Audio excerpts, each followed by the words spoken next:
Yo, what's good YouTubes? This is your boy in the NYC. It's me, Ray, and this is the EDCC, that's Everyday City Carry. Now what did I do this week? Well, Kelly, the height impaired yet beautiful GF, surprised me with some tickets to see one of my favorite comedians, Theo Von. What's up, Clay? And I love that, dude. That's one thing I love about Louisiana. You get somebody that's named after a soil. You get somebody named Clay, dirt. You get somebody named after a type of weather, sunny, breezy. His podcast this past weekend has gotten me out of Monday slumps more times than I can count. And his comedy, while being absolutely hilarious, comes from a really humble place. Be good to yourselves. But what have I got for you this week? A knife that's really freaking special. Okay? A knife I really want to keep, but can't since this is a pass-around knife. The incredible, the outstanding We Knife Roxie. Now to me, the most important spec in a knife is the price. And the price is $242.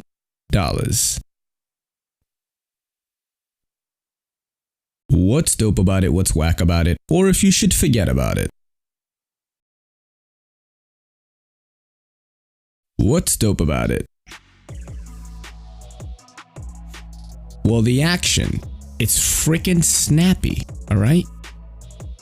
Now, light switching is preferred. You can do push button on this guy, but it's gonna hurt. But you don't have to, man.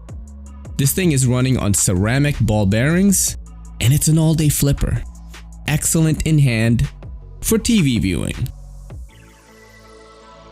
The Roxie has amazing ergonomics. You've got this finger choil here, and the handle shape also fits very well into the fish paws. I can get a 4-finger fish paw grip on it, especially if I have my index finger on the finger choil. The blade shape, the jimping, everything just comes together really well on this knife. Now I've got some sort of similar knives to this, and I don't mean by materials. The Roxie sort of reminds me of these little guys. You got the Kaiser Mini Sheepdog. I kind of wanted to bring that guy out. Everybody loves this thing. The CRKT Pilar, modded by JT's Knife Life, the homie. And let's throw the Cold Steel Tough Light in there too.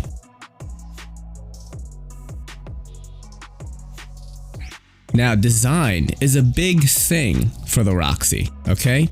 Little big knife, a term coined by the homie Slicey Dicey. That's what this is, and I dig that, especially for NYC carry. This thing looks incredible, alright? It's got that futuristic, space age tech design. The fit and finish is excellent. It's so classy, very well done as expected from We Knife, the manufacturer. The screw placement looks so cool too. I like how it has those 3 screws for the back spacer, I believe. And that just, everything just looks really cool on this, man. And the fit and finish is impeccable. I want to point out the opening for the frame lock for the disengage is awesome. Alright, it fits your thumb really well in there, and that's why it's an all-day flipper, man, because you gotta be able to disengage just as easily as you deploy this knife. That's how you get an all-day flipper.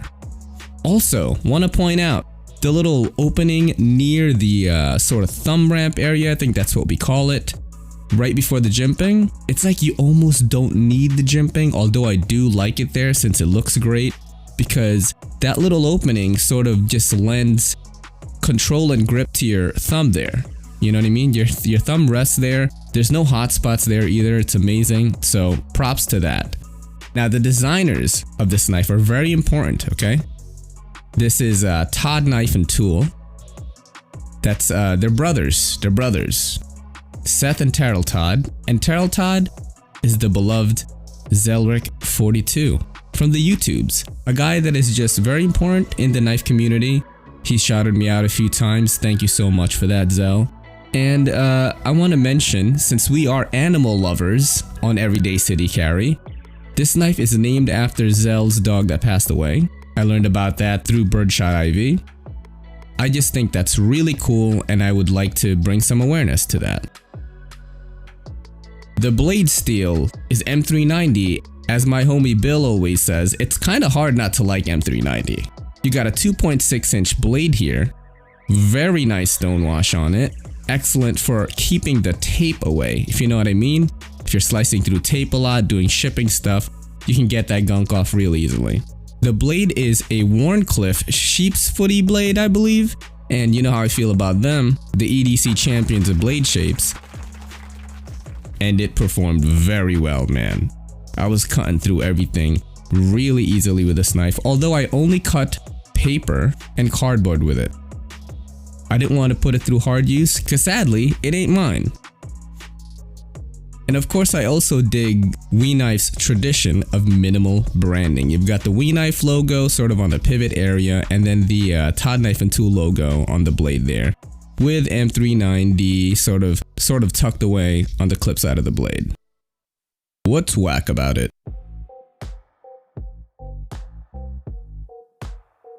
Well, man, I don't really want to badmouth this thing, and I honestly don't really have a lot of bad things to say about it. You've got some hot spottage on this, alright?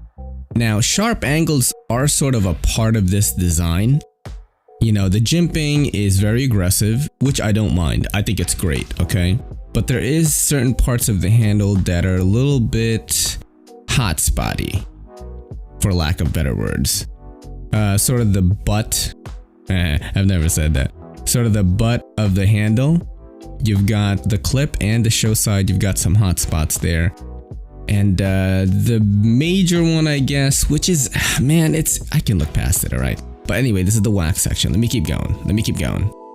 You've got sort of hot spots on the top of the Warncliffe blade, sort of right there. And it's really weird because the bottom part of that is perfectly contoured. Alright, so it's just the top two. And you know, just throughout the handle, you're gonna feel a little bit of hot spotty, the pocket clip a little bit. But I do have to point out that when you are using this knife, it's not an issue. At least it wasn't for me, because the ergonomics are so freaking good. Now the price, okay? Why do I not have one of these in my collection? Because it's 242 bones. And let's get real here, man. I'm on that shipping manager salary, alright? Don't have a lot of $242 knives in the collection. It's just out of my price range, you know? This is the only thing deterring me from picking one of these up, because it is absolutely amazing. Do you forget about it? Well, no, you don't forget about it. The only thing, like I said before, the only thing stopping me from buying this, from buying the We Knife Roxie, designed by Todd Knife and Tool, is that I don't have the spare $242. If I did, I'd definitely pick one up. Shout out to Zelrick, Todd Knife and Tool, We Knife, you got a winner here. This is the little big knife that could, and did, and does. This is an amazing one. You've got Bowler M390, alright? You got minimal branding, you got an amazing design. This is a knife you're gonna wanna frickin' show off, okay? And excellent ergonomics. And just perfectly placed little touches, little details that have impressed the crap out of me. You got a Warncliffe blade, the EDC champion of blade shapes. Excellent fit and finish. I can go on and on about why I love this thing, but hey, if you got that 242 hundo to spare, pick one up, man. You'll see what I mean. This is your boy in the NYC. It's me, Ray, and this is the EDCC saying peace.